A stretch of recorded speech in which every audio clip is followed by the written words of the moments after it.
Assalamualaikum warahmatullahi wabarakatuh. Pada kesempatan kali ini, kami akan menyampaikan materi tentang hubungan kantor pusat dan cabang dari mata kuliah Akuntansi Keuangan Lanjutan Kedua.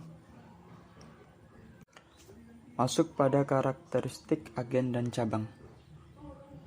Nah, ciri-ciri dari agen sendiri yaitu fungsinya untuk menerima pesanan barang-barang dan bekerja di bawah pengawasan langsung oleh kantor pusat. Tidak memiliki persediaan barang-barang akan dijual, akan tetapi berupa sampel. Nah, selanjutnya persetujuan terhadap syarat-syarat penjualan terletak sepenuhnya pada kantor pusat, dan modal kerja untuk biaya-biaya operasi agen diberikan oleh kantor pusatnya. Bagaimana dengan kantor cabang? Nah, bentuk organisasi yang menjual barang-barang dari persediaan yang dibentuknya. Kemudian mengadakan persediaan atau stok untuk barang-barang dagangannya, sebagian dikirim dari kantor pusat. Selanjutnya memberikan persetujuan tentang syarat-syarat penjualan, penyelenggaraan administrasi piutang, dan mengelola uang tunai dari hasil penjualan pengumpulan piutang dan melaksanakan transaksi pembayaran inisiatif sendiri. Hubungan kantor pusat dan agen. Usaha dari suatu agen. Satu unit organisasi lokal berada di bawah pengawasan persediaan selain dari contoh. Nah, pembukuan untuk suatu agen menyelenggarakan buku kas untuk mencatat penerimaan dan pengisian kembali modal kerja dari kantor pusat dan pengeluaran-pengeluaran untuk berbagai macam biaya. Kemudian pembukuan pada kantor pusat. Ada dua alternatif sebagai berikut. Yang pertama adalah laba rugi yang didapat dari aktivitas penjualan melalui agen atau tiap agen tidak ditentukan secara terpisah. Yang kedua, laba rugi yang didapat dari aktivitas penjualan melalui agen ditentukan secara terpisah. Selanjutnya, garis bekerjanya suatu cabang adalah sebagai berikut. Pertama, cabang diberi modal kerja, baik berupa uang kas, barang-barang dagang, maupun aktivitas lainnya oleh kantor pusat. Nah, kemudian cabang dapat membeli barang dagangan dari pihak ketiga untuk memenuhi permintaan barang-barang lokal yang tidak dapat dipenuhi oleh kantor pusat, atau apabila pembelian itu dapat dipertanggungjawabkan secara ekonomis. Yang ketiga, cabang melakukan aktivitas penjualan melalui atau mulai dari usaha-usaha untuk mendapatkan pembeli, pengirim barang, atau penyerahan jasa-jasa kepada pelanggan, membuat faktur penjualan, penagihan, pengumpulan piutang, dan penyimpanan uang di dalam rekening banknya itu sendiri. Selanjutnya adalah sistem akuntansi untuk operasi kantor cabang. Sistem akuntansi terhadap aktivitas kantor cabang pada dasarnya dilaksanakan menurut sistem desentralisasi maupun sentralisasi. Sistem sentralisasi itu dilaksanakan dalam rangka menghematan administrasi, menjamin adanya keseragaman prosedur dan metode-metode pembukuan yang diterapkan baik untuk aktivitas kantor pusat maupun aktivitas kantor cabangnya. Nah, sedangkan desentralisasi itu apabila dilaksanakan biasanya susunan dan klarifikasi rekening-rekening pembukuan pada tiap kantor cabang mengikuti dan sesuai dengan susunan dan klarifikasi yang dipakai pada kantor pusatnya. Bagaimana prinsip-prinsip pelaksanaan sistem desentralisasi? Nah, ciri pokok yang menghubungkan pembukuan di kantor cabang dan kantor pusat adalah rekening. Yang pertama, rekonsiliasi pada kantor pusat di dalam rekening-rekening pembukuan kantor cabang. Yang kedua, rekonsiliasi pada kantor cabang di dalam rekening-rekening pembukuan kantor pusat.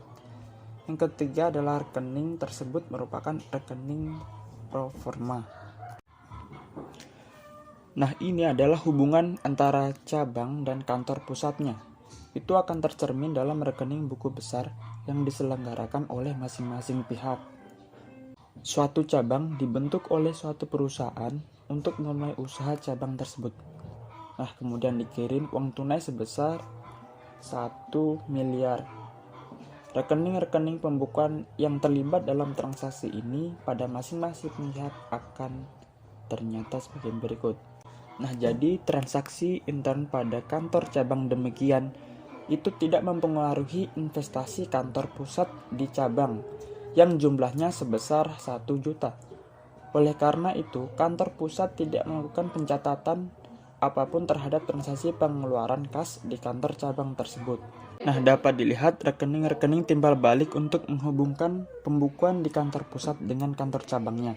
Tidak terbatas pada rekening-rekening neraca, akan tetapi juga dapat mencakup rekening-rekening pendapatan dan biaya-biaya, seperti tertera pada gambar tersebut. Sebagai contoh, dalam rangka meningkatkan omset penjualan PT Yogyakarta telah membuka kantor cabangnya di luar kota pada awal bulan Desember 1980.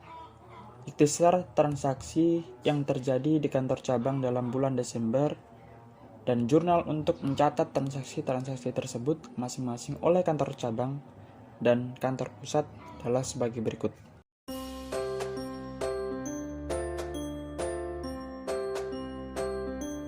Selanjutnya adalah modifikasi teknik pencatatan. Supaya data laporan keuangan lebih informatif, maka untuk kepentingan analisa laporan keuangan, hendaknya ada pemisah di dalam pencatatan penanaman modal yang bersifat sementara dan penanaman modal yang bersifat temporer atau sementara, di mana berdasarkan pemikiran tersebut, maka dapat disimpulkan bahwa adanya pembukuan antara pemisah rekening kantor pusat dan rekening kantor cabang yang bersifat sementara maupun bersifat permanen.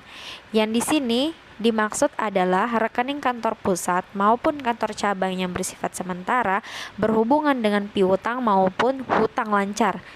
Dan yang bersifat permanen di sini disebutkan atau mengarah kepada transaksi yang berhubungan dengan aktiva tetap maupun investasi. Laporan keuangan gabungan untuk kantor pusat dan kantor cabang dapat dirumuskan menjadi 2, yaitu penyusunan neraca gabungan dan penyusunan laporan perhitungan laba rugi, di mana penyusunan laporan neraca gabungan ini mengeliminasi segala hutang dan piutang dan akan muncul yang berhubungan dengan aktiva. Sedangkan penyusunan laporan perhitungan rugi laba gabungan mengeliminasi pengiriman barang dari kantor pusat dengan penerimaan barang ke kantor cabang yang berhubungan dengan pendapatan maupun beban. Adapun contoh prosedur penyusunan laporan keuangan gabungan dari kantor pusat dengan cabangnya, di mana kita bisa lihat bahwa laporan perhitungan rugi laba periode tahun buku 1980 terpapar bahwa kantor pusat dan kantor cabang memiliki transaksi-transaksinya sendiri sehingga menghasilkan laba bersihnya sendiri-sendiri, yaitu kantor pusat senilai 1.250.000 sedangkan kantor cabang sebesar 25 juta. Begitupun dengan neraca per 31 Desember 1980 hanya menunjukkan aktiva, hutang, dan modal untuk mengetahui berapa aset yang ada di perusahaan kantor pusat maupun kantor cabang. Daftar lajur penyusunan di mana laporan keuangan gabungan yang sebelumnya sudah kita lihat mengenai perubahan laporan laba rugi maupun neraca digabung menjadi satu, yaitu kantor pusat dan kantor cabang untuk mengalami rekonsiliasi. Yang selanjutnya adalah laporan rugi laba gabungan kantor pusat dan cabang, di mana ini menjadikan satu dan mendapatkan laba bersih 1.250.000 untuk terjadinya rekonsiliasi. Begitupun juga dengan neraca gabungan kantor pusat dan cabang per 31 Desember 1980, di mana kantor pusat maupun kantor cabang menjadi satu dan menjadi gabungan untuk menentukan jumlah aktiva maupun hutang dan modal dalam suatu perusahaan. Lalu ada daftar lajur penyusunan neraca gabungan, di mana daftar lajur ini adalah menyatukan kas, aktiva, maupun laba yang terjadi dalam suatu perusahaan dan terjadinya rekonsiliasi antara kantor pusat dan kantor cabang. Yang terakhir adalah penyesuaian rekening timbal balik, yaitu khususnya pada saat penutupan buku-buku rekening ini terjadi ketika ada salah pencatatan, entah dari kantor pusat maupun kantor cabang. Untuk itu, penyesuaian rekening timbal balik adalah terjadinya penyesuaian untuk pencocokan saldo yang ada di perusahaan. Sekian dari pembahasan yang telah kami lakukan. Jika ada pertanyaan, bisa menghubungi saya ataupun Ayub.